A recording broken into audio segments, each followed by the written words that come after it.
flores do dia! Boa tarde! Boa tarde! Estou mesmo com saudade em dezembro, que a gente não teve nosso estudo. Nossa! Senti falta demais. Deu certo. E o conteúdo hoje é denso. Vamos recapitular tudo que a gente tem estudado ao longo desse ano, né? Desde março, que a gente começou com o Detetive da Interpretação, e os nossos encontros são sempre sobre os câmbios energéticos. E o que seriam esses câmbios energéticos? Câmbios que acontecem na música, né? A música, ela tem várias camadas e elas nos... vamos dizer assim, quando a gente presta atenção na música, ela provoca sensações diferentes. E o primeiro câmbio energético que a gente estudou foi a parada. Depois a gente estudou as sessões rítmicas e melódicas e variação. Depois a gente estudou o câmbio energético da entrada da voz. Opa! Vamos botar tudo que não está. Oi, Ruth! Não, deixa eu falar. Eu estou num local que não está pegando internet, então mais tarde eu entro de novo. Tá certo. Você está me ouvindo? Estou te ouvindo. Tá bom. Então tá. Está péssimo aqui. Beijo. Beijo. Depois a gente viu o câmbio energético do solo, né? E, por fim, a gente viu o câmbio energético da variação. Você vai, né? Eu vou. Eu não. Bem, viu, gente? Pronto. Então, vamos começar hoje. O nosso encontro vai ser sobre os câmbios energéticos específicos na orquestra de Oswaldo Pugliese. E a primeira coisa que a gente pensa é: Oswaldo Pugliese é um dos 4 grandes, né? E Oswaldo Pugliese, ele é um glossário de tudo que acontece no tango. Ele não é o maior glossário, tá? Os músicos dizem que o maior glossário é a orquestra de... Ai, meu Deus, esqueci. Alfredo Gobi, que está bem ali parecido com o Pugliese, porque é uma orquestra também expressiva. A gente tem 3 grandes estilos, né? O tango melódico, romântico, e a gente tem o maior representante, aí a orquestra de Carlos de Sarli, que é também um dos 4 grandes. Temos o outro estilo, que são os tangos mais picantes, alegres, e temos como maior representante o Juan D'Arienzo, e temos esse outro estilo, que é o dramático, e a gente tem como referência Oswaldo Pugliese, que também é um dos 4 grandes.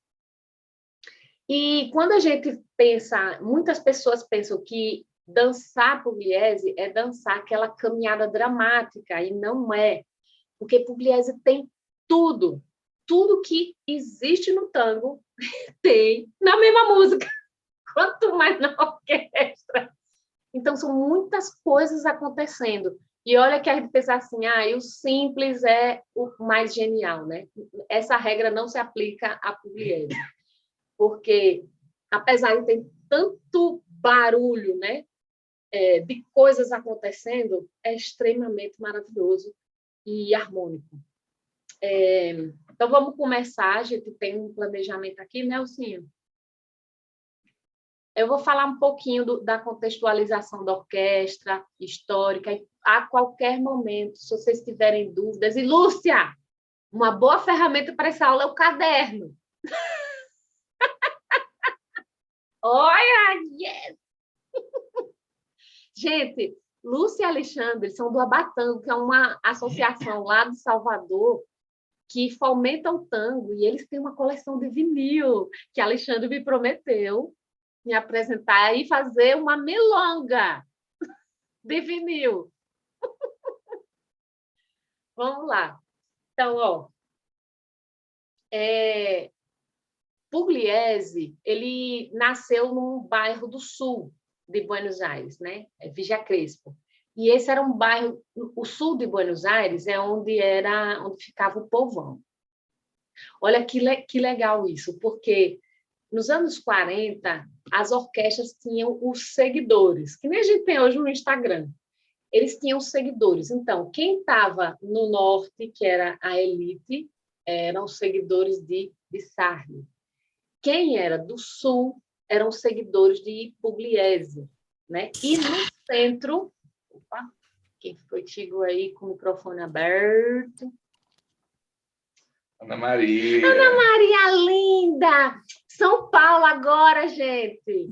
Ai, que delícia!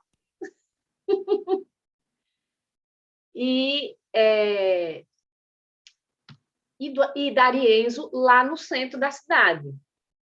Aí, veja, além dessa questão de que cada um tinha os seus seguidores, né? Tinha essa questão de que Pugliese ele era comunista.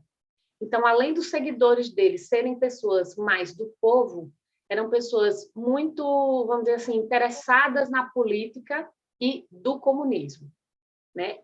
Só que Pugliese, ele foi uma pessoa... Gente, eu não sou comunista, eu estou só falando uma curiosidade histórica, tá? Pugliese, ele vivia o comunismo, não só dentro da casa dele, como na orquestra. Eles tinham uma cooperativa, era como se fosse uma cooperativa, mas não é que todos ganhavam igualmente.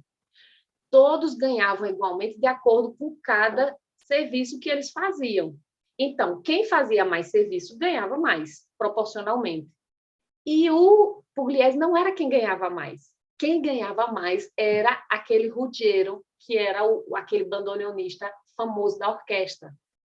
E os historiadores comentam muito isso, que teve, inclusive, um dos músicos, eu não vou lembrar quem foi, um dos músicos, ele acidentou a perna, ou foi o braço, e ele não podia mais tocar. E aí ele saiu da orquestra. Eles não eram como esses músicos que leem a partitura e tocam, sabe? Porque a música da orquestra, ela não tem os respiros, as pausas, todas as nuances, não tem como ser escrito na partitura. Então, eles tinham que ensaiar juntos, eles eram uma companhia mesmo, eles só trabalhavam na orquestra, eles não trabalhavam em outro lugar. Porque você via que tinha músico que tocava na orquestra de trolho, trocava na orquestra de outro, fazia participação em outro para substituir alguém. Não tinha isso na orquestra de Pugliese. E aí esse determinado músico, muitos anos depois, foi encerrar uma conta dele. Segundo. Preciso acessar os dados do Spotify para fazer isso. Sim. Você concorda com isso? Tudo bem.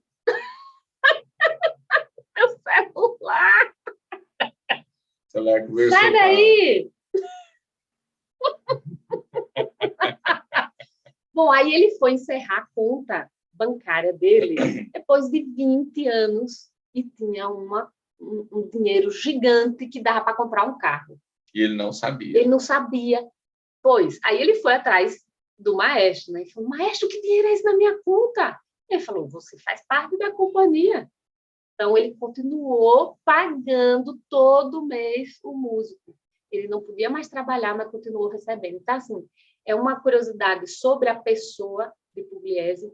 E temos algumas pessoas vivas que conviveram com ele, que trabalharam com ele, e todos têm um respeito enorme por Pugliese, que ele era uma pessoa muito generosa, muito sério, né? Em primeiro lugar, ele era muito sério, não sisudo, mas uma pessoa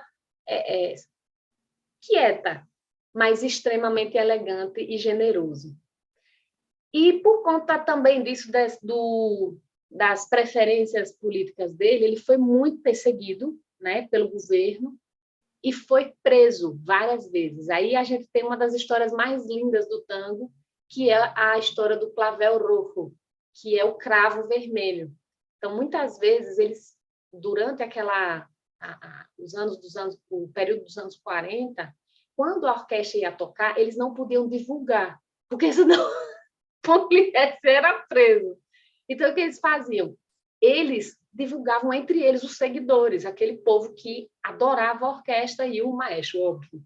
Então, eles divulgavam de boca a boca, e hoje ele vai estar não sei aonde. E ia todo mundo atrás.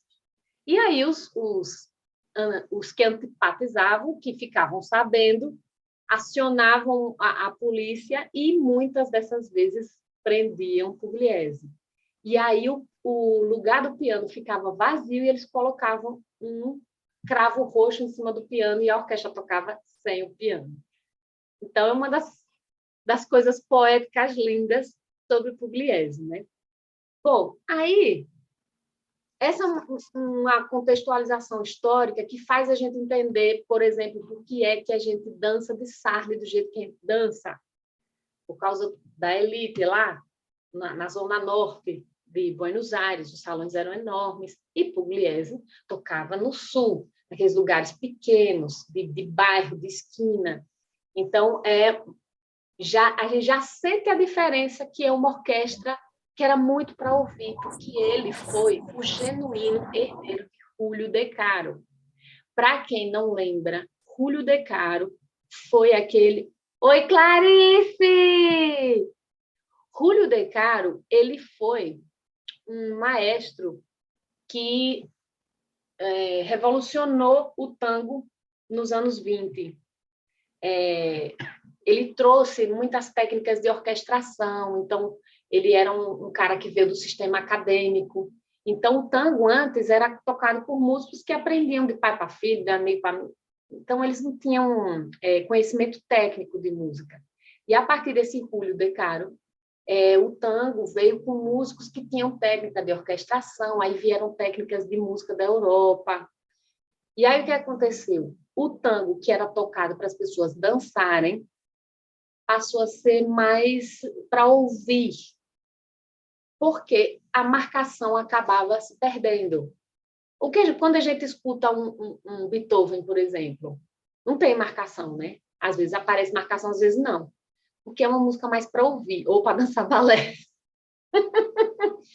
E o tango, a marcação era a coisa mais importante, porque era uma música para as pessoas dançarem no salão, no baile. E não só isso, com a vinda do sexteto de Júlio De Caro, mas também o advento do tango canção, principalmente por Gardel. E aí o tango dança começou a declinar. E quem revolucionou isso foi D'Arienzo. E foi uma coisa tão forte o que D'Arienzo fez, que todas as orquestras contemporâneas passaram a tocar do mesmo jeito por exigência das gravadoras. Não? Se você não gravar no mesmo ritmo, no mesmo andamento de D'Arienzo, a gente não grava. Nesses termos. Então, a gente sente os historiadores e musicólogos, assim, tem um consenso em dividir a orquestra de Pugliese em duas fases. Uma fase dos anos 40 e outra fase depois dos anos 50. E a gente sente bem essa mudança. Quem estava no Encontro de Trolho vai lembrar daquela música dos anos 46, que foi de Trolho, que foi uma bandeirada. Vamos seguir as nossas origens, as nossas vontades. Então, as orquestras que eram expressivas, a partir de 46, começaram a soltar as asas, a se libertar da exigência das gravadoras. Tudo isso para dizer que a orquestra de Pugliese é uma orquestra muito difícil para se dançar, por causa do tempo. E o que é o tempo? É a marcação. A orquestra de Pugliese tem a marcação completamente flutuante. O que significa isso? Se a gente botar a música no começo, ela tem um andamento. Daqui a pouco, está mais lento. Daqui a pouco, não tem. Daqui a pouco está bem mais rápido. E é totalmente flutuante assim. Então, se torna difícil para pessoas que são bailarinos de salão dançarem Pugliese. Isso não quer dizer que não se toque Pugliese em milongas. Toca. Mas a gente escuta mais o Pugliese dos anos 40, porque ele tinha mais essa coisa por causa dessa situação do D'Arienzo. Mas a gente sente que, mesmo assim, era bem diferente das outras orquestras. A gente vai ouvir algumas coisas para ver essas diferenças. Vamos começar... Deixa eu botar aqui. Eu vou botar uma dos anos 40 e uma dos anos 50. Peraí, antes da gente escutar isso aí, eu estava falando de Júlio De Caro, né? Olha, se vocês quiserem ter alguma dúvida, vocês podem abrir o microfone e perguntar, tá? Ou se quiserem fazer alguma colocação, viu, Alexandre? sei que você também é pesquisador, mas tudo isso que a gente está falando é só para agregar a nossa dança, viu? Não é para a gente ter exibicionismo intelectual, não. Tudo isso tem um propósito, vocês vão entender por quê. Olha só essa música na orquestra de Júlio De Caro. Vocês estão ouvindo, então, né?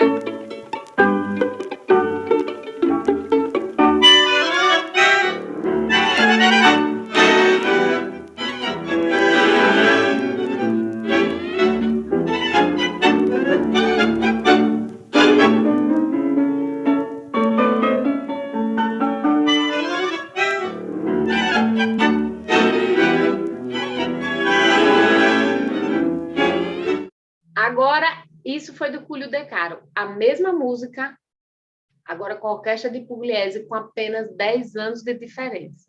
Quer dizer, apenas não, naquele tempo é muito tempo, né? É a mesma música, olha só.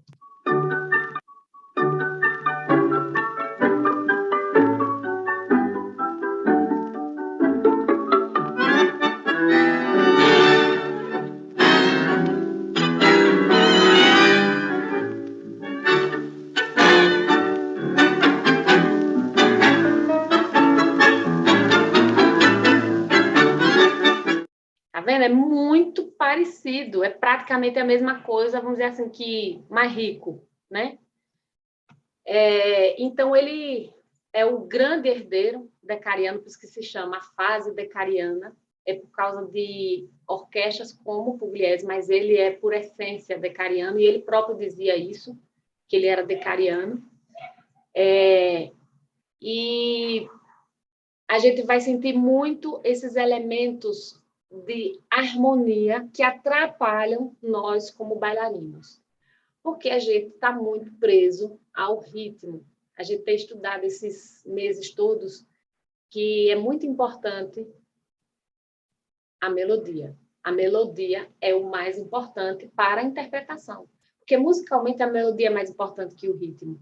E a gente não pode ficar preso só na melodia ou no ritmo. A gente tem que priorizar a melodia.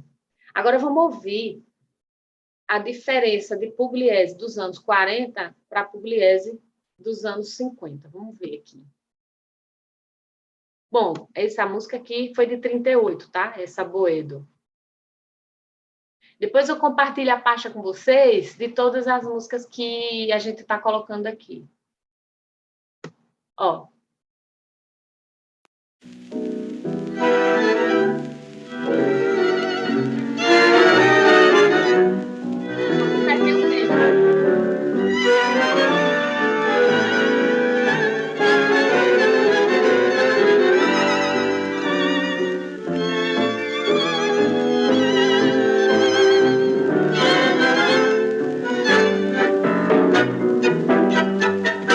Tem uma certa extraordinária, tá vendo?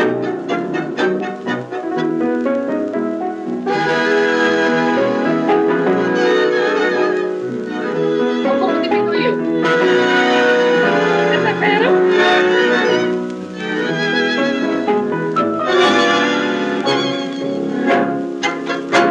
Ó, diminuiu mais ainda.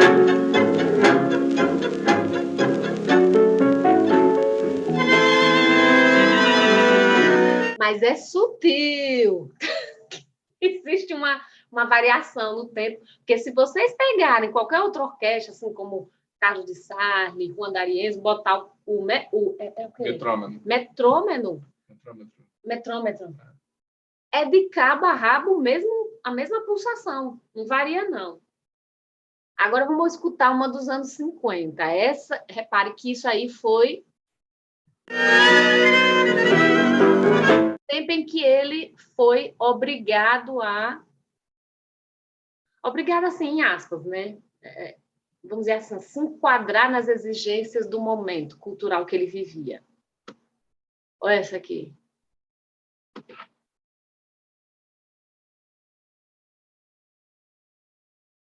Eu vou botar uma cantada, tá? Com Maciel.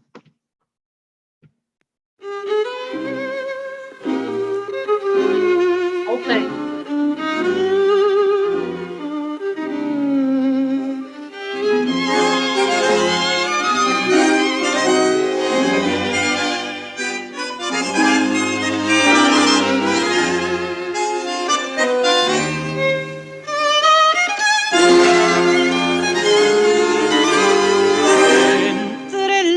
alegría, volvamos a darnos cita, misteriosa mascarita de aquel loco carnaval. ¿Dónde estás, cascabelito? Mascarita pispireta, tan bonita y tan coqueta, con tu risa de cristal. Cascabel, cascabelito, ríe, Deixa eu adiantar para vocês verem. ríe y no llores, que tu risa juvenil Aqui aumentou. Velocidade. venga.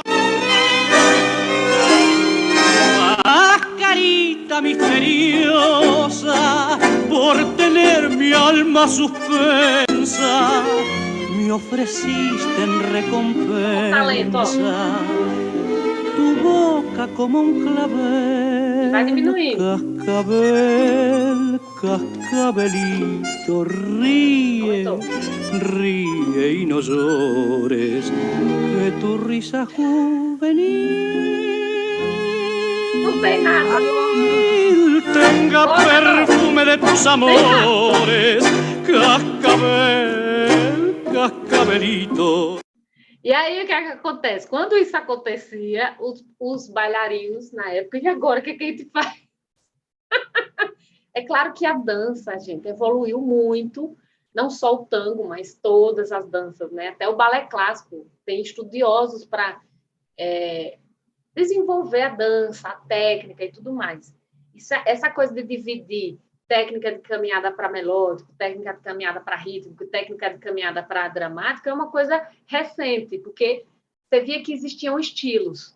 E hoje a gente sempre busca absorver todos os estilos para você justamente exprimir esses câmbios energéticos que estão na música. Ao invés de eu selecionar, eu aprendi a dançar assim, eu vou dançar sempre assim. Ou eu aprendi dessa outra forma e eu quero dançar dessa outra forma porque eu me acostumei. Não é você abrir mão, né? É você agregar. Porque você pode dançar do seu estilo como base e pegar as outras informações de outros estilos para agregar, para dar dinâmica à sua dança. Então, hoje a gente já estuda pensando nisso. Não são estilos diferentes, são estilos diferentes, mas que eu posso usar todos os estilos na mesma música, uma música que seja rica, por exemplo, como a Orquestra de Pugliese. E aí a gente pensa, no primeiro câmbio, vamos agora entrar nos câmbios energéticos. Deixa eu ver se eu pulei alguma coisa. Vocês têm alguma dúvida?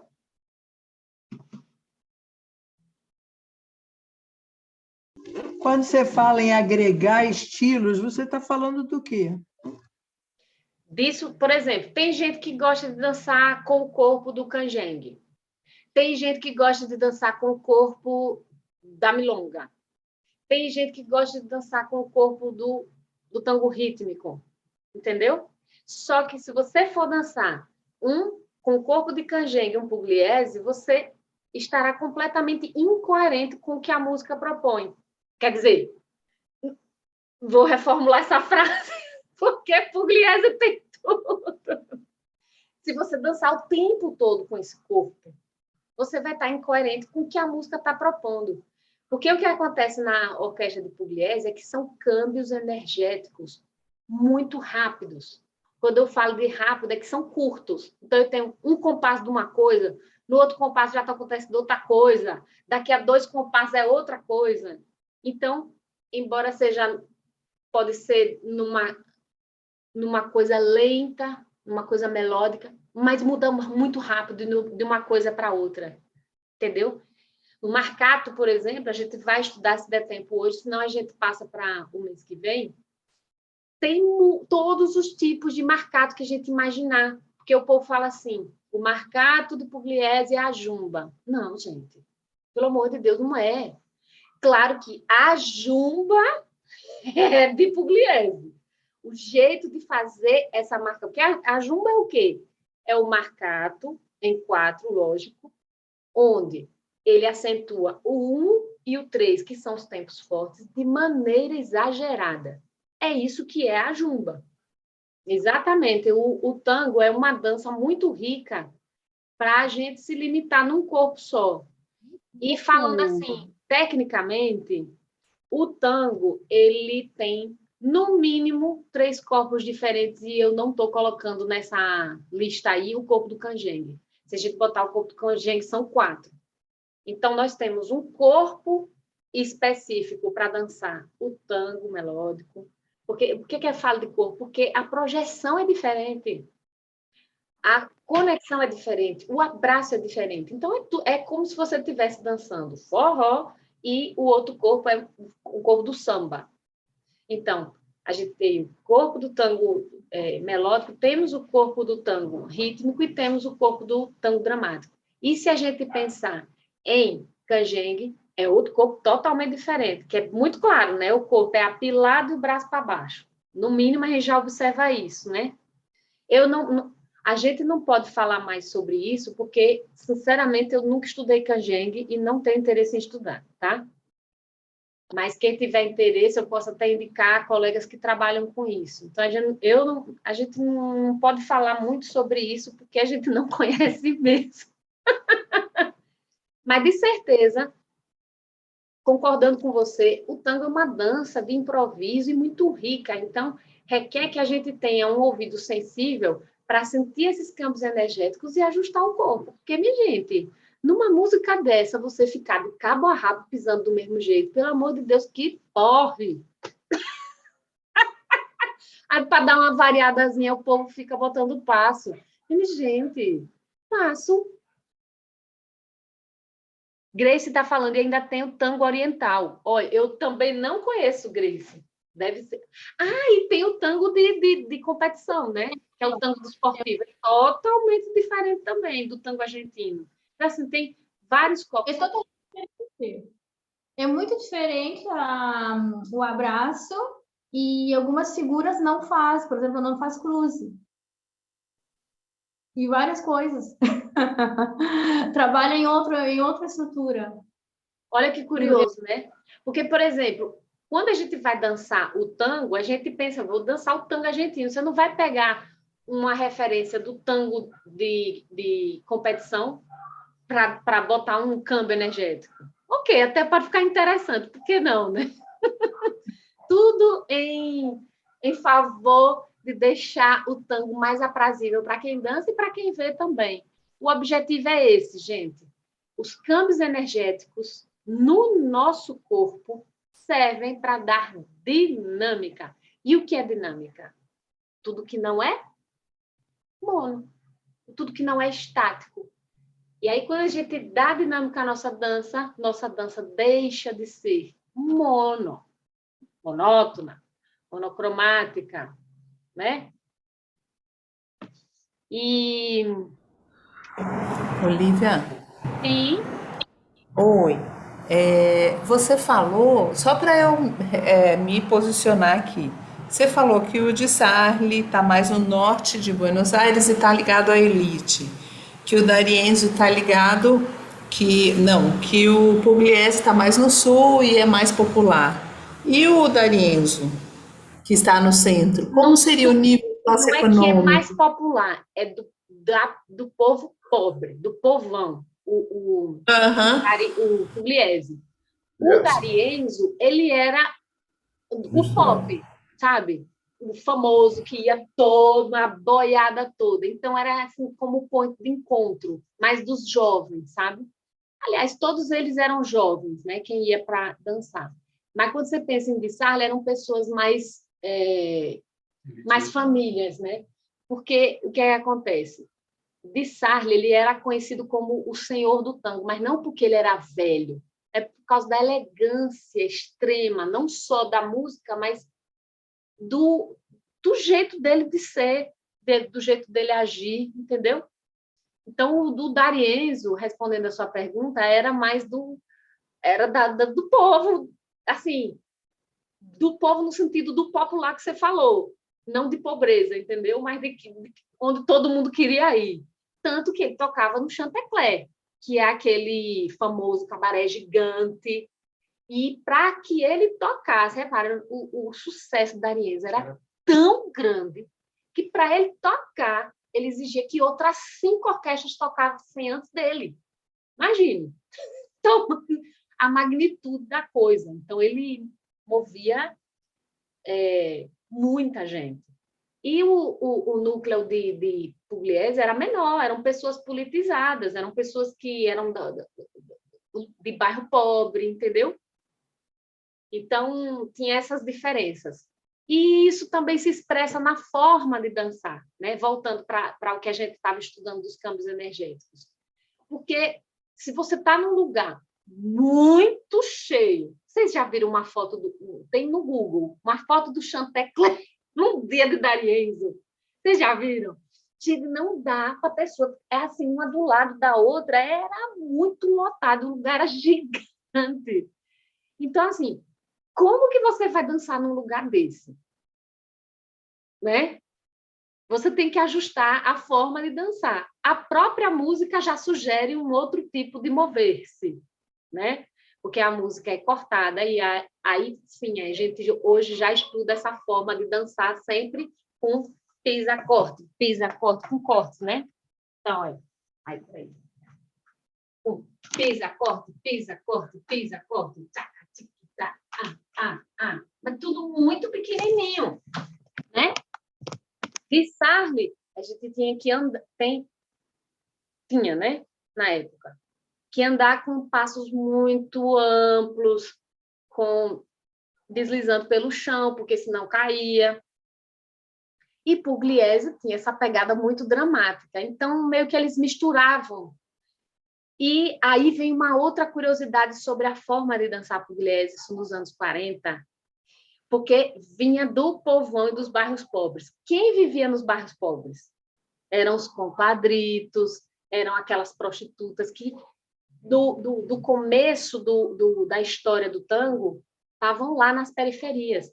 Porque tinha as prostitutas de luxo, mas tinha as prostitutas pobrinhas também, né? Ai, que horror, minha gente! Então, assim, esse povo pobre, dessas prostitutas, no começo da história, vocês já devem ter ouvido falar da dança de cortes e quebradas. Já ouviram falar um negócio desse? Tem um filme, acho que é de 1921, tem no YouTube, do Ele Cachafaz. Mostra muito essa coisa do cortes e quebradas. E quando ele pensa em cortes e quebradas, é o quê? Isso e isso. De quebrar... Para baixo. Desculpa, de cortar energia para baixo e de quebrada de corpo. Era exatamente assim. Aí o que é que a gente vê? Coisas que combinam muito para dançar em Pugliese.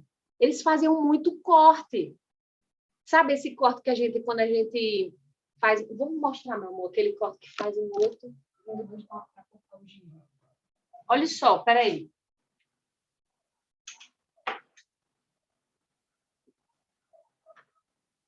Estamos fazendo o giro.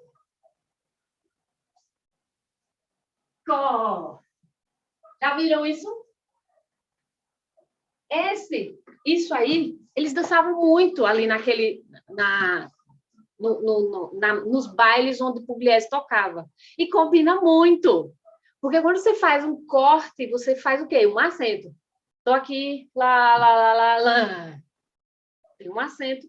Combina com o acento de Pugliese. Sacada, todos esses movimentos mais, vamos dizer assim, que fogem um pouco da caminhada, combinam com Pugliese, né? E os movimentos fragmentados de caminhada, de rebotes, combinam com D'Arienzo. E os movimentos mais amplos, contínuos, giro, caminhada, e etc. e tal, combinam mais com Di Sarli. E tudo isso tem uma coisa histórica, porque, gente, infelizmente, nós somos um país culturalmente inferior a eles. A gente sabe disso. Os argentinos, eles valorizam muito a questão cultural até hoje.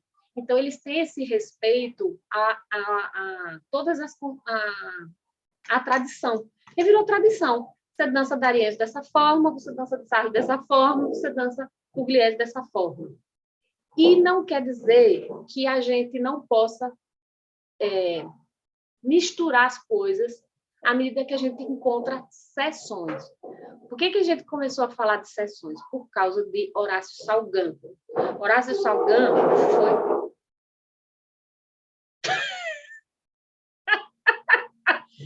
Espera aí, gente. Um barulho aqui. Horácio Salgán também estava lá nos anos 40, mas ele ficou muito conhecido como uma das orquestras da vanguarda contemporânea de Piazzolla, né? Igor Ruti. E Horácio Salgán, lembra que eu falei para vocês que os músicos eles não estudavam, eles passavam de um para o outro? Horácio Salgán sentiu essa necessidade de ensinar as pessoas como tocar tango. Porque quando eles leem na partitura e vão tocar, qualquer músico, eles não tocam tango. Se você é um músico formado, por exemplo, se é um pianista formado, aí pega a partitura de um tango e vai tocar, você não está tocando tango. Porque tem um jeito, que eles chamam, né? E aí Salgán fez, inclusive escreveu um livro, e Salgán que começou a falar da gente não colocar os tangos entre esse tango é rítmico, esse tango é melódico, esse tango é isso, esse tango é aquilo. Ele que nos ensinou a escutar os tangos como separando por sessões rítmicas e sessões melódicas. Porque aí isso ajuda a gente muito como bailarino. Porque quando a gente sabe que eu estou num Bissardi, que é o melódico, e aí entra uma sessão rítmica, eu ajusto o meu corpo, porque, minha gente, é muito exagerado. Eu estou vendo que saiu de uma sessão melódica, foi para uma sessão rítmica, eu continuo fazendo a mesma coisa. É muito pobre isso, né? Como bailarino falando. E a gente não precisa de muitas coisas para fazer esses câmbios, né? Na nossa primeira aula, a gente estudou 7 ferramentas para fazer esses câmbios entre sessão melódica e rítmica. É simples. A primeira, você fazer lento na sessão melódica, foi para a sessão rítmica, aumenta a velocidade. Só isso. Você já deu um colorido diferente para sua dança. É muito melhor do que você ficar no mesmo pulso de cabo a rabo, fazendo passo. Eu aprendi o 8 cortado fazendo contratempo, contratempo. Aí você faz o 8 cortado, contratempo, contratempo. Não interessa se você está numa sessão melódica ou numa sessão rítmica. Que porre! Imagina uma mulher que dança há 30 anos, que é o meu caso. Aí vem um homem maravilhoso, dança 8 cortado, contratempo, contratempo. Minha gente, que chato! Agora você pega um homem que está começando a dançar, escuta a música e caminha em cima do que ele está escutando, vai ser muito aprazível. Porque é surpreendente, não é previsível. Porque eu posso escutar a música de um jeito e ele de outro, porque a música tem várias camadas. Eu posso decidir, eu escuto mais a voz, mas o cara está lá escutando o violino. Aí ele dança em cima do violino e ele me pede uma respirada, uma transferência onde eu não esperava transferir. Gente, isso é maravilhoso! E aí, a cada vez que a gente for dançar, vai ser diferente. E aí, Clarice, a gente não precisa decorar as músicas se você entender os padrões de cada orquestra. Porque se você for pensar assim, D'Arienzo tem um repertório de mais de 1000 músicas. Pugliese tem menos, mas cerca de 600, né? Mas foi a carreira mais extensa de todos eles, não considerando os 4 grandes, né? Não estou falando de Canaro. Canaro foi a maior, a carreira. Mas Pugliese teve 60 anos na ativa, porque até os anos 90 ele estava tocando. E a gente não viu isso, quer dizer, eu, né? Você viu, meu amor? Ai, minha gente, quem teve a felicidade de ver ao vivo, então não dá para chorar, só de imaginar, ter essa bênção de ver ao vivo, né? Bom, vamos voltar aqui. Então, deixa eu ver se... Enquanto eu procuro aqui no planejamento, se eu pulei alguma coisa, vocês querem perguntar alguma coisa? Aí você vê, olha, Pugliese, antes dele fazer a orquestra dele, que foi em 39, ele trabalhou com vários nomes. Ele trabalhou com o Gobbi, com o Troilo, com o Elvino Vardaro. Olha só quem são essas pessoas. Todos foram beccarianos. Eles trabalharam juntos. Em algum momento, trabalharam juntos. Lembrando que Troilo só depois do ano de 46 que ele soltou as asas, né? Antes ele ficava lá dentro do quadrado. Também é um fato curioso para a gente entender também porque é que separam essas orquestras entre os beccarianos, que são orquestras mais expressivas, né? Por causa disso, dos elementos de harmonia.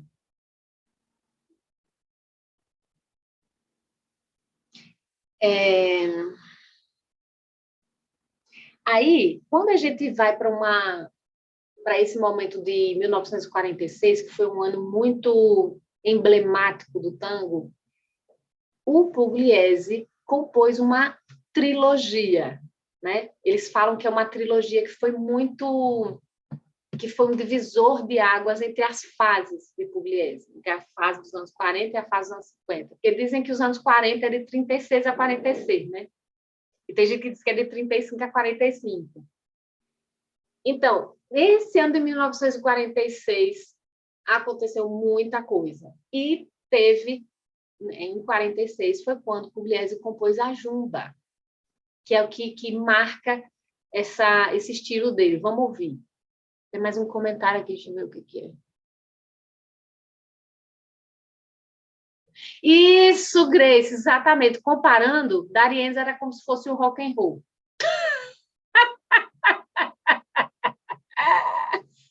Ai, vamos lá, deixa eu botar aqui na playlist.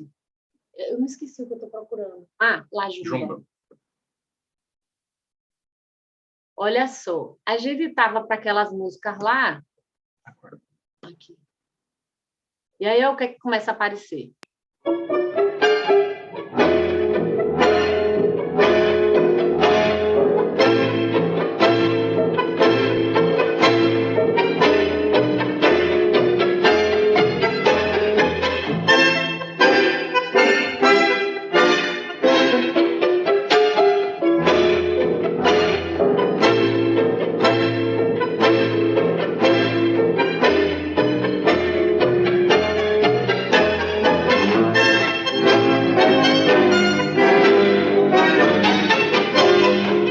Ok, gente, eu estou entendendo o ritmo disso tudo aí.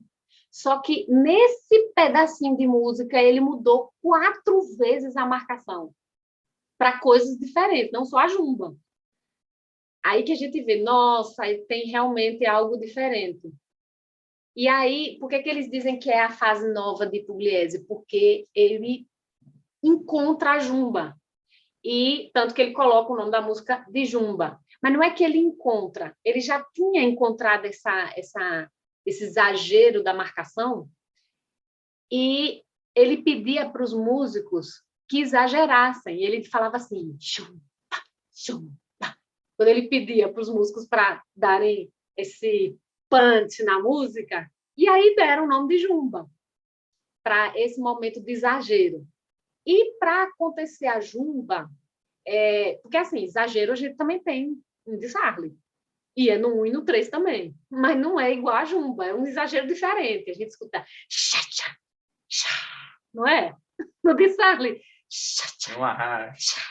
Deixa eu botar um de Sarli, para vocês verem o exagero de Sarli, que é diferente da Jumba, mas é no 1 e no 3. Para não dizerem que só existe dramaticidade em Pugliese. Espera aí, eu vou mostrar para vocês verem o que eu estou falando. Porque, gente, a gente não pode escutar as coisas que o povo fala e não como é que fala?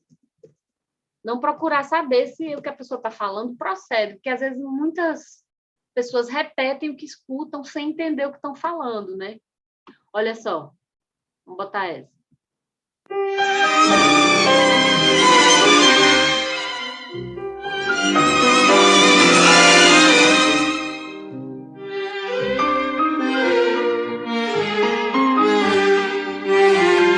Olha lá, olha o exagero.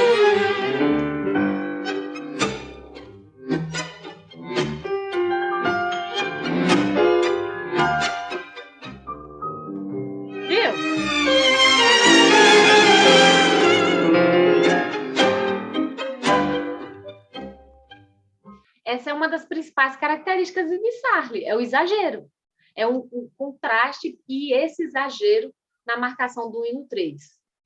Agora, é diferente do exagero de Pugliese, da jumba, né? Vejam bem, é o mesmo marcato. Marcato acentuando os tempos fortes, tá? Porque o marcato do tango é o marcato em 4, né? A gente já estudou isso. Quem tiver dúvida em qualquer coisa que eu esteja falando, Olivia, por favor, não sei do que você está falando, eu explico, tá? Não pense, ai, meu Deus, eu sou ignorante, não sei do que ela está falando. Por favor, se eu estiver falando alguma coisa que um de vocês não saiba, talvez o coleguinha também não saiba, tá? O marcato em 4 tem várias formas de ser expressado.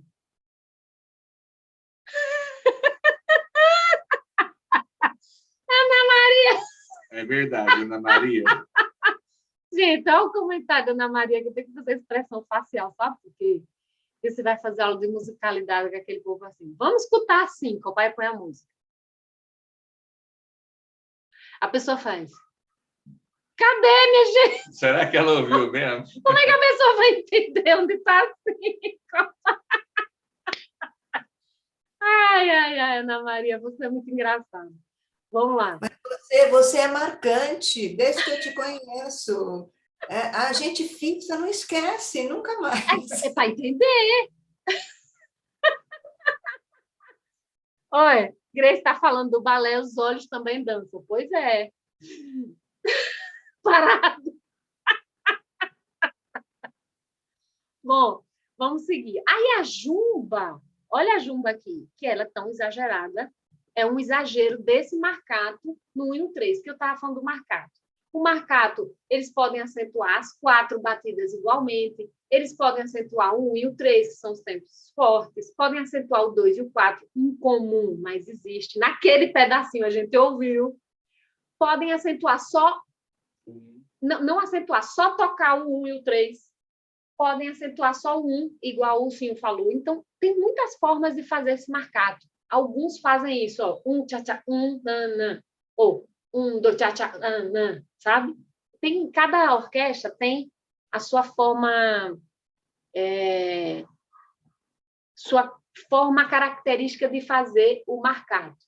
Claro que o marcato é alternado com outras estruturas rítmicas, mas ele tem um que é mais padrão, sabe? E atribuem a jumba a Pugliese. Eu falei da trilogia, né? Então, a primeira é La Jumba, que foi em 46. A próxima é Malandraca. Oi, Negratia. Deixa eu ver. Cadê, meu amor? É isso mesmo. Não, é Negratia, que é de 48. Quem não sabe, Negratia... Lembra que eu falei que tinha um grupo que seguia a Pugliese? Tinha um grupo de mulheres negras que seguiam Pugliese. E por onde ele ia, elas iam atrás. Então, ele compôs esse tango em homenagem a elas. Negratia, vamos lá. Olha lá a pegada da música, repare. Aqui.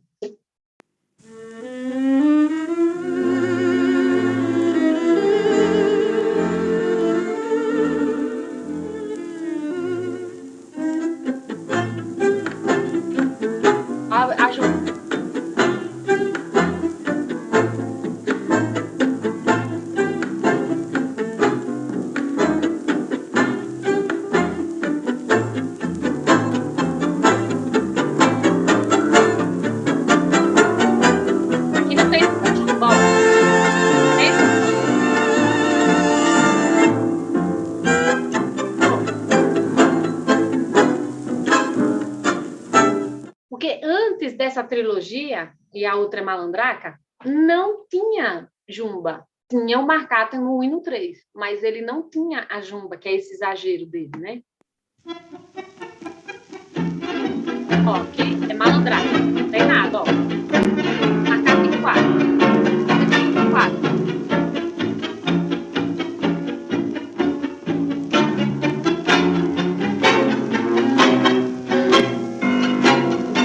Ó.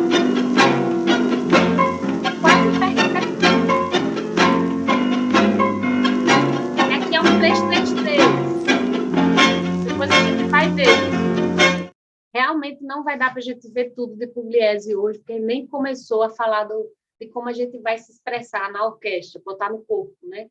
Tem muita coisa para a gente ver. Vai ficar em 2 sessões. Vamos ficar em 2 encontros. No mês que vem, a gente faz a segunda parte para a gente ver como que a gente coloca isso no corpo. Porque é importante a gente ver essas curiosidades para entender por que a gente faz isso ao dançar. Então, Malandraca de 49. Aí que entra nos anos 50, já com esse estilo bem consolidado dele. Deixa eu ver se tem mais alguma dúvida, gente?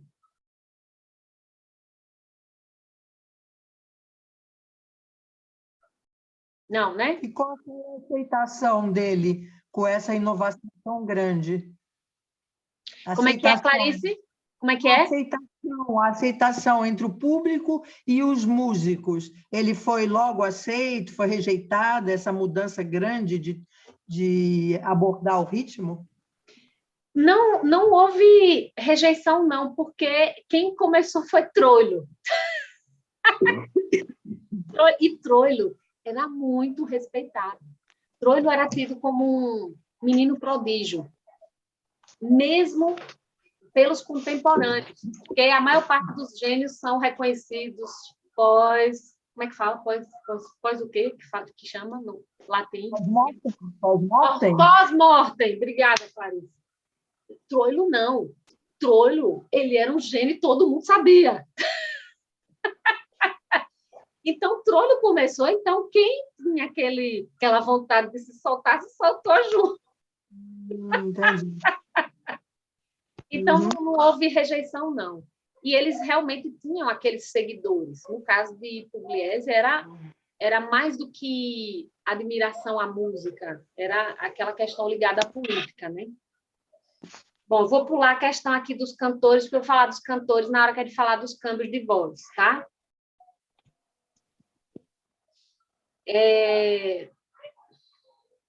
Aqui também, como na orquestra de Troilo, a gente tem a corda completa. O que é a corda completa? A gente tem 3 camadas no tango da orquestra. Tem a camada da percussão, que é o piano e o contrabaixo. Isso mesmo. E a superstição hoje. Quem fala muito de superstição é de Sarli também, né? Diziam que de Sarli dava mala suerte. E havia um certo desrespeito com relação a Sarli com isso. Que Troilo, inclusive, chamava a atenção das pessoas, porque o Troilo tinha um respeito enorme pelos colegas. Né? Deixa eu me perdi. O que eu estava falando? A corda com... Obrigada, Clarice! Linha da percussão. Linha da percussão, que são as notas graves, piano e contrabaixo. Tem a linha dos bandoneones, que são as notas médias. Clarice, em 10 minutos a gente vai cair de novo, mas a gente volta, viu? E a linha das cordas, que são as notas agudas. Mas no tango, a linha das cordas era só violino, né? De Sarli tinha 9 violinos. Normalmente a linha tem 4 instrumentos, né? 4 bandoneones, 4 quando é orquestra, né? 4 bandoneones, 4 cordas e o piano e contrabaixo. Normalmente é assim. De Sarli tinha 9. E aí de Sarli fazia vozes na corda. Então botava violino para fazer nota grave, nota média, nota aguda, botava um para fazer solo, era assim. Mas a maior parte das orquestras eram 4. E em Pugliese e em Troilo a gente tinha a corda completa, ou seja, além dos violinos, tinha o violoncelo e a viola. E aí dava mais corpo à orquestra, né? Inclusive, em Troilo a gente escuta muito essa pegada orquestral, né? E em Pugliese não. Em Pugliese a gente tem mais muito solo, muita expressividade dos artistas, né? Porque era uma orquestra de artistas, não era uma orquestra do maestro. A gente tem o bandoneonista era famoso, o violinista era famoso, inclusive o Ruggiero, que eu já comentei que era o bandoneonista, o cara era uma celebridade. O violinista era famoso, o contrabaixista. Quem sabe o nome de algum contrabaixista? O do Pugliese era famoso. porque eles todos solavam. Era uma orquestra de solo. Inclusive, o solo mais curto dos instrumentos era sempre do piano. Olha que homem generoso. Ele aparecia menos para que os outros aparecessem mais. Mas, inclusive, nos solos de... Não vou falar de solo, não, porque na hora que eu falar de solo, é para a gente falar dos câmbios de solo, tá? Aí a gente fala especificamente dos solos da orquestra, tá? Então, a gente tem a corda completa aqui. Vamos para frente.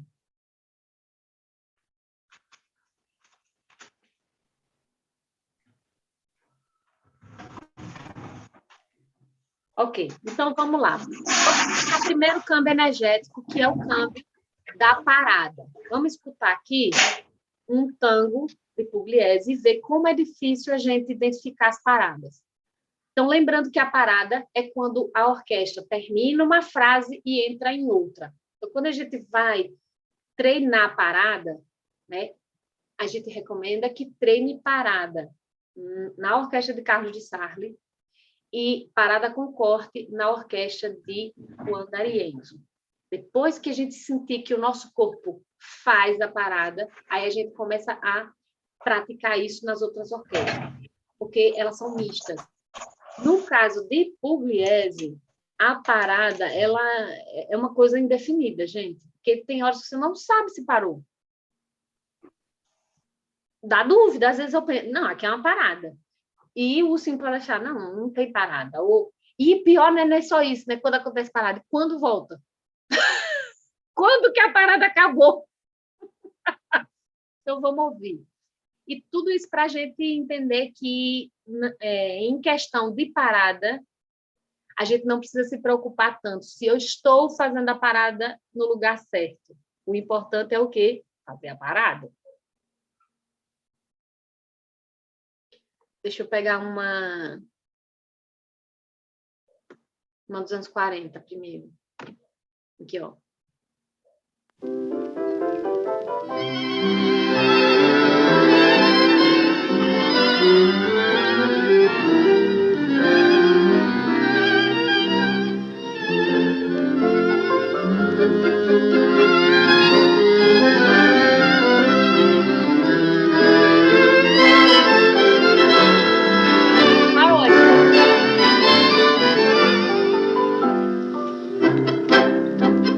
Essa foi clara, né? Essa aqui.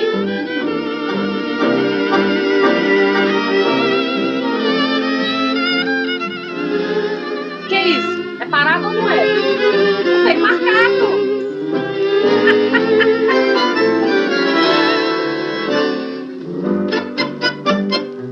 Perceberam a dificuldade? A primeira foi muito clara. Deu para ver que era uma parada, deu para ver quando ela voltou, quando a parada terminou. Aquele segundo momento, a gente não sabe se era uma parada, porque parecia que estava no meio da frase, mas não havia marcato. O que a gente faz nessa hora, né?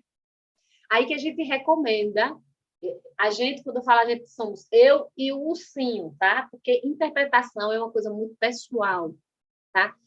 Mas, de acordo com os nossos estudos, para esses momentos, a gente tem que selecionar movimentos que combinem com a melodia. Que movimentos são esses? Principalmente para um movimento desse. Planeio, né? Giro. Porque no giro, o que é que a gente faz? Se for um giro padronizado, giro tem um monte de tipo de giro, né? Mas digamos que seja o giro quadrado. Giro a gente faz tempo contra tempo. Então, não interessa se tem marcato ou não. Eu vou fazer tempo contra tempo. Porque aí quem está em destaque é o homem como eixo, fazendo a camada da melodia. Esses movimentos, planeio e giro, são movimentos muito especiais no tango, porque eles geram contraponto na dança. Porque a maior parte do tempo nós estamos dançando apenas uma camada musical. Porque a gente está dançando em sistema espelho, não é?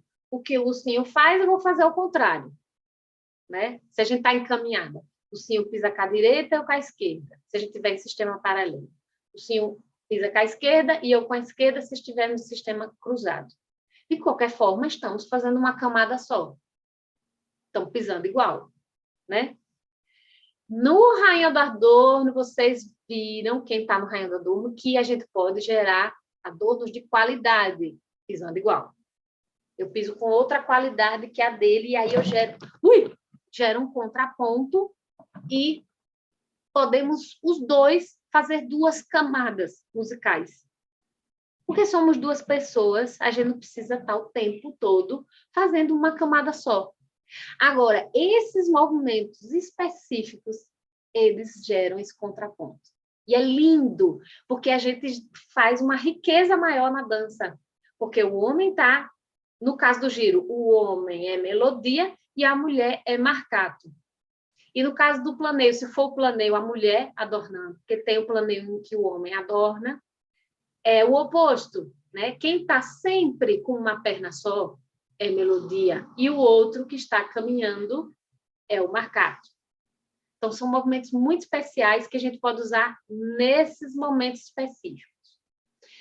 Mas a melhor forma de dançar pugliese é ir pela melodia. Parece que é assim, nossa, não está chovendo no molhado, né? Porque não é prioridade para tudo fazer melodia, né? A gente não deve sempre priorizar a melodia. Pois é, gente, é chover no molhado mesmo. Porque a gente insiste pelo mau hábito de quando vai aprender a dançar, a pisar no tempo. Por quê? Mas por que eu tenho que pisar no tempo, gente? Uma música expressiva, a gente pode e deve mesmo se libertar do tempo. Porque assim, olha só, vamos pegar uma música aqui, vamos escutar El Abrojito, que é esse que está tocando. Não vou mudar, não. Olha. Vamos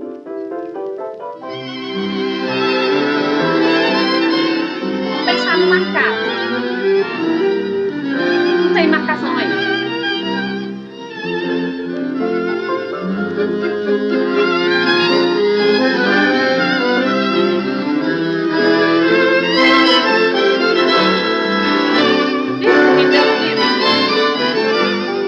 Agora sim.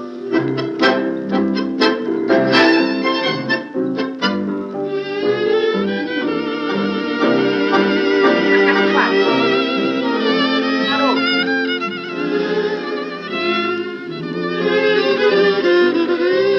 Se a gente fosse contar 1, 2, 3, 4, 1, 2, para contar o marcato, cada mudança acontece a cada 2 ou 3.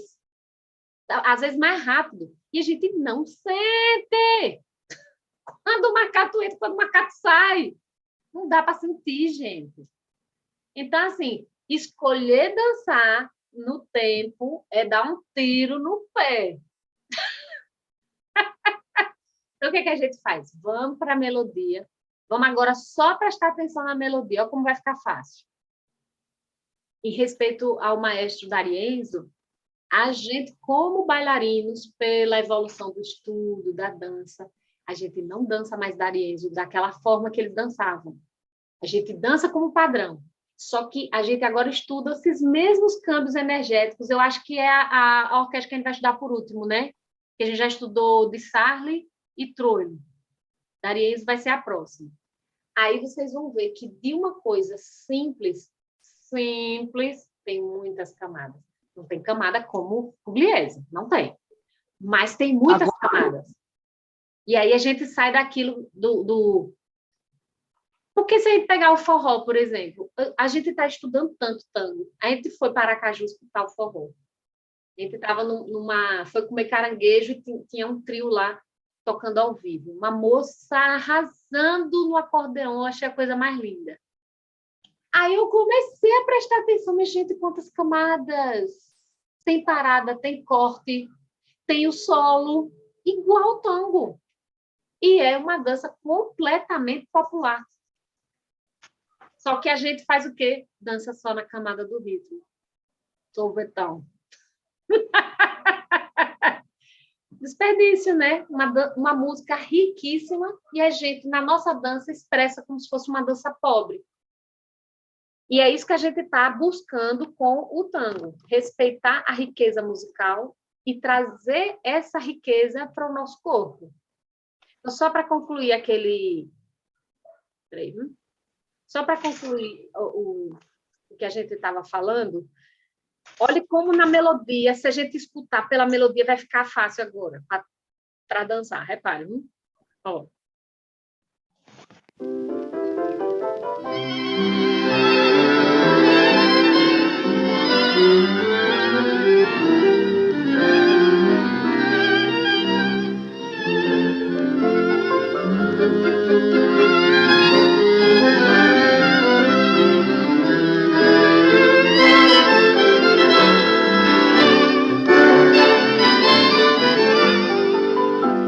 Agora aqui é.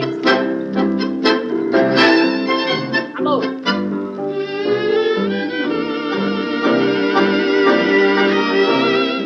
Fica mais fácil ou não fica para dançar? O que é que vocês acham? Sim, porque a melodia traz o sentimento e traz uma coisa ligada. E já a questão do ritmo flutuante, você fica procurando uma coisa que você não sabe onde está. O sentimento está em você. Exatamente. Porque na melodia a gente associa o quê? A fala. Porque a melodia ela funciona como a fala. Nos primeiros acordes a gente já identifica como essa melodia vai falar. Lá, pequenininho. Lá, a gente já entendeu que vai ser uma conversa, mais ou menos como se fosse pergunta e resposta. Ou, para quem quiser pensar assim, ela está numa autorreflexão, né? A gente já sente de cara. Eu não preciso conhecer a música para poder interpretar ela pela melodia. E aí que a gente entra no segundo câmbio importante, que é o câmbio de seções rítmicas e de seções melódicas. Porque quando entrou a melodia rítmica, aí sim a gente muda o nosso corpo. Isso que eu ia perguntar. Como é que tu tá? Tu vem feliz da vida no nananá, nananá. Para mim é tal, nananá. Então, nananá, nananá. Mas aí, como é que se eu quero marcar esses marcados que entrou ali, que foram só 4 tempos e já voltou para o nananá. E já voltou. Essa é uma pergunta maravilhosa, Grace, porque a gente fica vendendo várias vezes, não só em pugliese. Porque se a gente não tem hábito de ouvir, a gente se vende o tempo todo. Não tem problema. Porque acontece? Houve um câmbio forte, eu vou atrás do câmbio. Não preciso entrar junto com o câmbio. Porque, inclusive, se você entrar junto com o câmbio, você perde a característica de improviso. Fica, coreografia, né? Então, claro. Vou fazer feito delay. Ó, veja só. O que eu estou falando é de baile na milonga. Quando a gente vê um casal improvisando em apresentação e a gente vê eles fazendo o câmbio junto com a música, não quer dizer que é coreografia. Quer dizer que eles estudaram aquela música. Uhum. E se é uma música que eu estou dançando na milonga, que toca em toda a milonga, igual a Pensa-lo Bien, todo mundo entra no câmbio junto da música. Porque todo mundo sabe a música de cor. Entendeu? Agora, para essas outras músicas, porque assim, Juan D'Arienzo, ele é quem tem o maior repertório. Então, toda milonga vai ter mais de uma tanda do D'Arienzo. Toda milonga tem mais de uma tanda do D'Arienzo. Então, uma tanda é daqueles famosos. Se não, a outra tanda é o DJ procura as músicas que ele quer inovar, entendeu? É assim. Mas tem muito DJ que, porque tem música no computador, é DJ também. Não. Não, eu estou falando de musicalizador de milonga, né? Normalmente eles fazem assim. Trolho tem, de certeza, tem uma tanda de 41. Talvez tenha de 43, mas de 41 com certeza. Vai tocar Yo Soy el Tango, vai tocar, como é aquela outra? Te aconselho que me olvides, Tinta Roja, toda a milonga. Isso aí. E a gente sabe onde estão os câmbios. E também com pugliese. Pugliese toca menos, mas tem. Toca menos porque o povo realmente tem essa dificuldade, porque Agora menos, né? Porque a gente está estudando muito a se expressar nesse tipo de tango, que é ótimo. Então, se a gente prestar atenção no marcato em Pugliese, a gente encerrar as reflexões de hoje e começar a tirar as dúvidas de vocês. A gente, ou você dança uma música que você sabe de cabo a rabo, ou você vai ficar vendido, sem saber o que fazer. E aí vai sempre... Não gosto de dançar Pugliese. Porque Pugliese tem uns acentos que saem fora do tempo forte. E aí a gente sempre está dançando fora da música. Entendeu? E aí as pessoas ficam... não sei dançar Pugliese. E, gente, é simples se a gente só optar para melodia. E na sessão rítmica, que agora a gente identifica facilmente a sessão rítmica, a gente vai para o marcato. Só. Por enquanto, de início, para a gente sair e dançar na milonga, não ficar sentado toda vez que tocar Pugliese. Então, eu vou mostrar com o ursinho o que a gente faria. Você quer essa música ou outra? Pode ser essa? Como que a gente faria só seguindo a melodia? Outra coisa, eu não preciso saber a música para interpretar a melodia, porque a melodia tem os movimentos dela. Você pode parar depois que a melodia parou. O importante é seguir o movimento de velocidade da melodia. Lara, lararara. Olha que velocidade lenta. E não. Lara. Pelo amor de Deus, né? Nada a ver. Lararara, tô pisando assim. Lara, nada a ver. Agora, quando vem a melodia rítmica,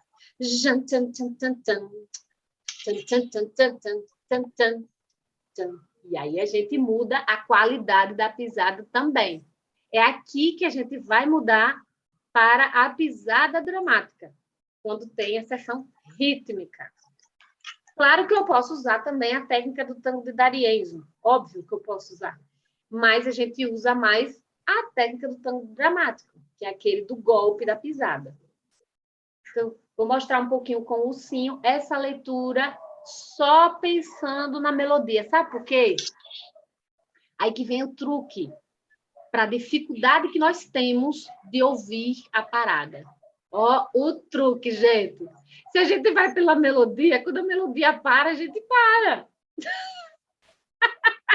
Porque, às vezes, o marcato está lá, mas se você está junto com a melodia, você fez parada. Entendeu? É uma forma simples de dançar Pugliese e dançar bem. A gente vai fazer uma demonstraçãozinha pequena desse mesmo tema aí. É bom para os pés.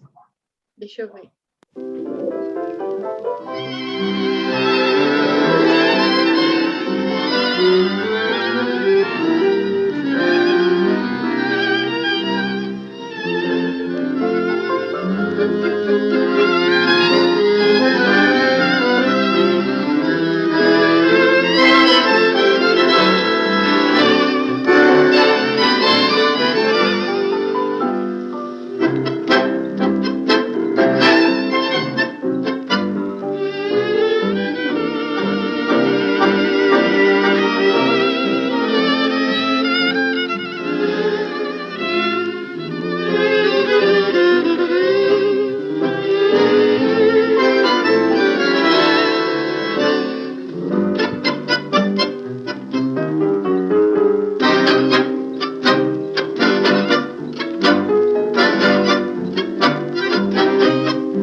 Dá vontade, eu falo, tá bom. Senão a gente fica dançando até morrer, porque é gostoso demais. Ó, eu juro que se vocês fizerem isso, vocês vai fazer assim, ó, na cabeça. Agora sim. Porque a gente sabe quando vem a sessão rítmica. Quando vem a sessão rítmica, porque é tão forte a jumba, aí pisa no ritmo. Voltou para a melodia. Vocês viram que o ursinho entrou logo num planeio? Porque ela entra do nada, ela muda. Aí a gente muda depois, não tem problema. E é isso que é o gostoso, né? é a interpretação individual de cada um. Então, ó, no próximo encontro, a gente vai trabalhar os próximos câmbios específicos para a gente interpretar na dança. Vai ser mais voltado para a dança. Hoje a gente falou muito de coisas, curiosidades, contextualização histórica, circunstancial, das tradições. E entramos agora nesse câmbio da parada e de como interpretar Pugliese na dança, só seguindo a melodia. Aí, no próximo encontro, a gente vai falar dos outros câmbios. A voz, o solo e a variação. Tá certo? Agora, a gente abre para perguntas. E não temos hora para acabar. Vai depender da necessidade de vocês, do que a gente trabalhou aqui. Não é de qualquer coisa, não. Senão, a gente não para mesmo. Como é que é você pode fazer a pisada dramática? Em que ela muda uma pisada tipo, da Arienzo, assim? Eu vou mostrar as 3 pisadas, tá? Porque elas têm características. A primeira pisada do tango melódico, a projeção é pelo centro do corpo. Tá. Existem maestros que pedem a projeção pelo peito. E aí te força aí o eixo para o metatarso. Tá certo? Tá. É o que a gente usa? Não. É outro estilo, não é o que a gente usa. O que nós usamos é o eixo no arco plantar. Porque aí todo mundo fica mais equilibrado, cada um no seu eixo, todo mundo fica mais leve e todo mundo fica mais fluido. O pé consegue deslizar mais. E isso também... Porque eu estou deslizando mais, eu preciso do empurre dele, porque tem um momento que eu fico totalmente distribuída. E sem o empurre dele, eu não saio do lugar. Que eu estou com as pernas certas. Então, eu preciso que ele empurre para eu fazer a transferência. A segunda técnica, que é a do tango rítmico, ou respeitando o maestro Salgão, de sessões rítmicas, é a técnica que a gente usa para interpretar cortes energéticos. Então, eu piso, paro, piso, paro, e eu não deslizo o pé pelo chão. Porque se eu deslizar o pé pelo chão, eu estou ligando as notas. Ligar notas é característica de melodias melódicas. É o legato. Então, eu fragmento a pisada, caracterizando o quê? O staccato. E a terceira técnica, que você pediu para eu demonstrar, que é a do tango dramático, eu tenho renovação energética. Ou seja, eu não vou numa viagem contínua, igual a primeira técnica, eu vou, paro. Mas ele é ligado. Então, para que eu faça essa técnica, eu tenho que flexionar meu joelho para acumular energia e soltar. Pensa o seguinte, a ideia, tá? A ideia dessa terceira técnica é isso aqui.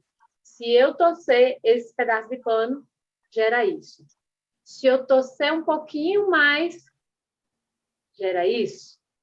Se eu torcer mais ainda, o golpe é mais forte. Então, quanto mais eu acumulo energia na hora de soltar, o golpe é maior. E eu vou dosar isso de acordo com o que eu estou me sentindo, ou de acordo com o tanto de tesão que eu estou para dançar música, porque às vezes eu estou dançando com um homem que é songo-mongo e não me dá gana. Ou às vezes eu estou dançando com um homem voraz, aí eu acumulo mais ainda. Mas eu vou mostrar no corpo. Porque se ficar longe, porque como eu vou para lá, a gente não está em casa, gente. Está na casa da minha cunhada, que não tem mais casa. A gente alugou nossa casa. Ó. Técnica de tango melódico. Eu deslizo e não renovo energia. Eu vou sempre... É um deslocamento contínuo, viagem contínua dos pés e do quadril. E a minha projeção, ó, pelo centro do corpo. Tá vendo? Certo? Segunda técnica. técnica de sessões rítmicas. Então, eu fragmento a pisada. Ó, eu ando, paro, ando, paro, ando, paro, ando, paro. Isso significa que há renovação energética. Ó, parei, parei, parei, parei, parei. E nessa técnica eu uso muito esse tipo de tronco, que é o quiebro, que muitos maestros dizem que não existe esse tipo de tronco em tango. Não é verdade, tá? Eles fazem, mas não percebem que estão fazendo. Não é só esse tronco. Existe esse, tá? Então, eu posso fazer ou lento ou rápido. Que é a técnica que a gente usa para fazer estruturas rítmicas. Síncopas, 3-3-2, habaneira e acentos de uma forma geral. Eu uso esta técnica, tá? E a última técnica, que é a do tango dramático, eu flexiono o joelho, acumulo a energia e solto. Solto. Solto. Solto. Quanto mais eu acumular, maior será o golpe. É como se eu estivesse chutando, ó. Chuto, chuto, chuto. Deu para entender? Essas 3 técnicas existem. Não são técnicas e estilos, né? E eu, para um caso de Pugliese, eu uso as 3. No caso de Sarli, eu uso 2, que é o dramático e o melódico. Não uso aquele de corte. Tirei a dúvida? Quem mais tem pergunta?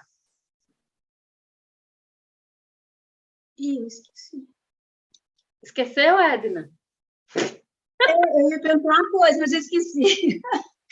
Você lembrar de novo. Quando você fala, você usa, vamos dizer que você sabe isso tudo, e a pessoa com quem você está dançando não sabe, ela tem uma condução mais lisa, mais normal. Como é que você faz para colocar isso que você sabe sem agredir e equilibrando a dança? Ai, que pergunta maravilhosa! Qual é a rainha do Adorno que vai responder essa pergunta? Quem é? Princesa, tá ouvindo? Edna? Repete a pergunta aí, por favor, que eu estava procurando aqui a minha pergunta, eu não prestei muita atenção. Desculpa, repete, por favor. Se a pessoa, vamos dizer, eu, você, se nós sabemos esses recursos dessa forma de caminhar, e quem está nos conduzindo está uma pessoa assim mais lisa, mais básica, como eu interagir com ele sem atropelá-lo e equilibrando a nossa dança, como é possível? Como é possível? A gente pode fazer a questão do contraponto, né? Desde que você não Isso é atrapalhe. música para os meus ouvidos, Edna. Gerando com adorno de contraponto, Adorno de Clarice. contraponto, tá. Muito bem, Edna. Estrelinha para você. A gente precisa se libertar de reclamar. Olha, gente, isso é um mau hábito entre nós, mulheres, ou conduzidas de uma forma geral. A gente reclama que os homens não escutam a música. A gente reclama que os homens não sabem dançar. Pelo amor de Deus, minha gente, o homem tem que saber o dele, o nosso, tem que conduzir, tem que cuidar para não colidir com outras pessoas. É muita função que eles acumulam. Pelo amor de Deus, tenha um pouco de consciência. Tenhamos! Eu faço parte dessa coletividade. Então, Fátima, você está aqui! Não acredito! Eu não vi! Que saudade! Tá, eu vou explicar direitinho. Estou explicando, estou no processo de explicar o contraponto. Então, o que é que acontece? A dança é 50% de cada um. Se a dança for uma porcaria, metade da culpa é nossa. I'm sorry. Se o meu parceiro, coitado, está tão preocupado com tanta coisa e não sentiu o câmbio energético de sessão rítmica para melódica, eu coloco o câmbio energético com o meu adorno de contraponto. Aí que seria, Fátima e Clarice? o ursinho está dançando em caminhada de tango melódico e eu escuto uma sessão rítmica, eu mudo na hora a minha pisada.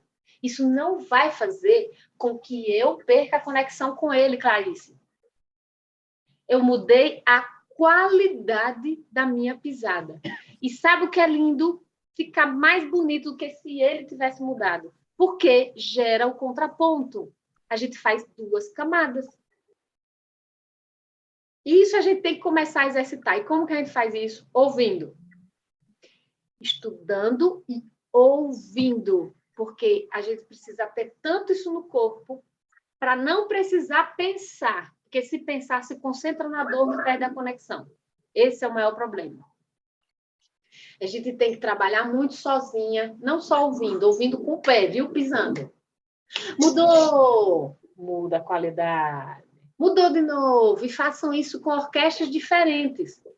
Tem que fazer sozinha. O homem também tem que fazer sozinho. Porque quando tiver abraçado, o corpo já está inteligente. Aí não vai precisar pensar, ele faz só. E aí a gente está sempre o quê? Preocupado em conectar-se. Isso são os adornos de qualidade, tá, Clarice? Tem outros, mas não é o tema da aula. Quem mais tem dúvida? Respondi, não foi, Clarice? Respondeu. O que eu noto é que casais que dançam muito bem, muito bem, isso eu já vi, eles fazem propositadamente, ele a melodia, ela a parte rítmica, trocam e fica uma coisa riquíssima de ver, né? Exatamente. Aí já é um terceiro nível, que é quando o homem ele sente, mas ele decide fazer o contraponto. Aí o contraponto não é um adorno, é uma decisão, né? É marcado isso. Gente, quanto mais a gente estuda, mais a gente vê possibilidades. Porque se a gente pensar só nas 3 camadas, né? Melodia, ritmo e harmonia, já são mais de 2. Sou eu e ele 2. Tem mais uma de sobra aqui. Se a gente pensar só nisso, fora as outras camadas. E a gente pode, à medida que a gente vai estudando, por fases. Eu vou estudar esse tipo de camada agora. No meu caso, com o Ursinho, que nós somos parceiros, a gente tem esse privilégio. Lúcia tem esse privilégio com Alexandre. Vocês podem, a cada período, estudar uma camada diferente. E aí a nossa dança tem critérios de fases. E é lindo, porque a cada vez mais a gente vai agregando. E fica imprevisível, e fica rico, e principalmente dá corpos diferentes. Porque você vê um bom bailarino quando você vê ele dançando tango com corpo de tango, vals com corpo de vals, milonga com corpo de milonga. E não dançar milonga com corpo de tango. Ou dançar tango numa música de milonga, que é pior, né? E isso é que é o verdadeiro intérprete, é aquele que caracteriza bem cada uma das danças. Quer mais? Preciso sair agora, tá? Beijo. Beijo, Beijo para vocês. Obrigada. Tchau. Boa noite para todos. Quem Uma tem dúvida. mais? Jorge, se precisar sair, sai. Quem precisar sair, pode sair. Vai ficar gravado. Mas a gente está aqui para tirar dúvida.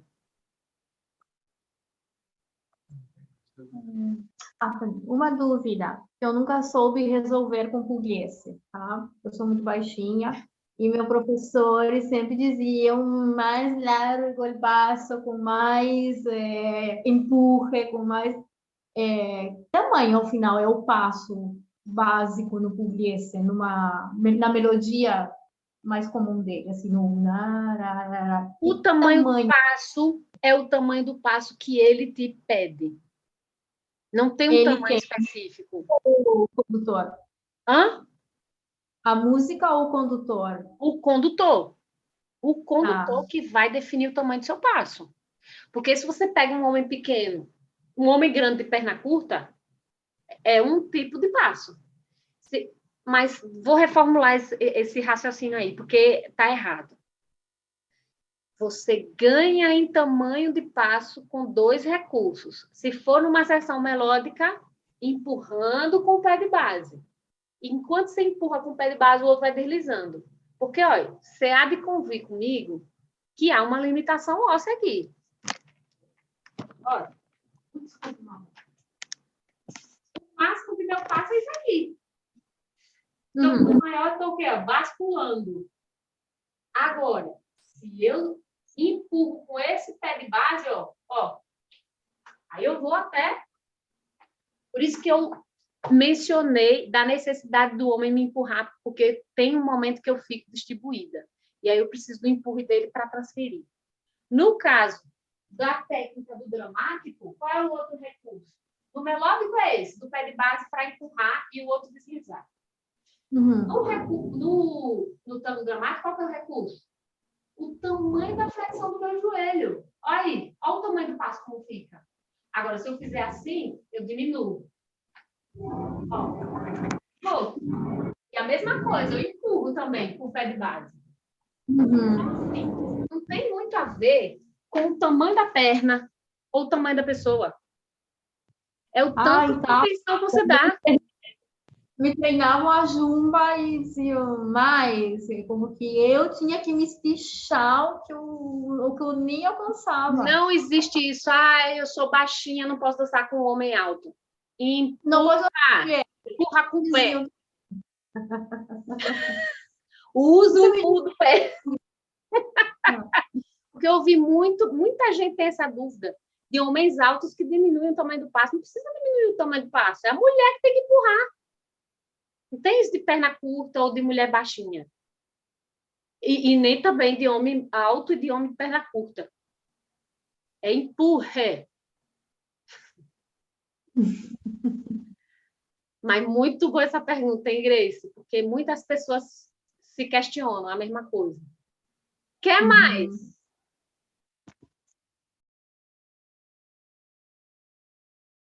Um de cada vez, né? Então, vamos encerrar?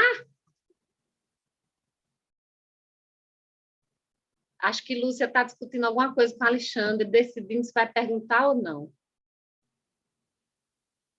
Não, eu queria só retomar a pergunta da Grace, que o Pugliese, ela disse que os professores disseram que eram passos grandes sempre. E aí que você trouxe essa resposta, é isso? Foi isso, Grace? Não, então eu entendi errado a pergunta dela. Se o seu professor disse que o Pugliese é sempre grande, não sei quem é, mas eu não estou de acordo com isso. Pugliese não é Pugliese, é técnica dramática. Requer o quê? Expressividade, não tamanho. Eu dou expressividade com tamanho também, mas não é a única forma. Eu dou expressividade com intensidade. Principalmente é intensidade. Então, vou responder de outra forma. Grace, você me desculpe que eu tinha entendido errado a sua pergunta. Foi bom, não, porque eu respondi duas coisas diferentes. Olivia, é que eu acho que ela juntou as duas coisas, realmente. Ela falou do Pugliese e também que ela é baixa e, às vezes, condutores muito altos, né? Juntando as duas coisas ficou difícil, né? Tá. Então, ok. Então, não fugi muito de responder a resposta. Não, era só para eu entender mesmo a resposta e a pergunta. Estava tudo bem. Ela juntou. Mas aproveitando esse gancho, eu posso fazer um Pugliese pequeno aqui, minha gente. Tá aqui, olha. Eu posso? Não precisa ser grande. Posso fazer aqui, olha. Bem pequenininho. Isso que é dramaticidade. Não é tamanho, não. Tamanho é um dos recursos. Mas você há de convir que eu posso fazer um Dissarli muito amplo e não vai ter dramaticidade nenhuma. Um Dissarli não, me desculpe, uma sessão melódica. Tá? Tirei a dúvida. Tem mais alguma? Vocês não cansaram ainda não? Foi de tanta coisa para pensar. Olha, no próximo encontro a gente vai botar um pouquinho mais em prática, tá? Principalmente isso que a gente discutiu por último, de ir pela melodia, para poder se acostumar a transferir em cima dos movimentos da melodia e não do ritmo. Isso a gente vai fazer na prática, tá bom? Muito obrigada pela presença de todos, principalmente Olívia, das que visitas. história é essa de ficar sem casa, Olívia? Maria, você não sabe que a gente botou nosso apartamento para alugar? Eu não estou sabendo. Peraí, deixa eu terminar a gravação. Exato. Tchau, gente! Tchau.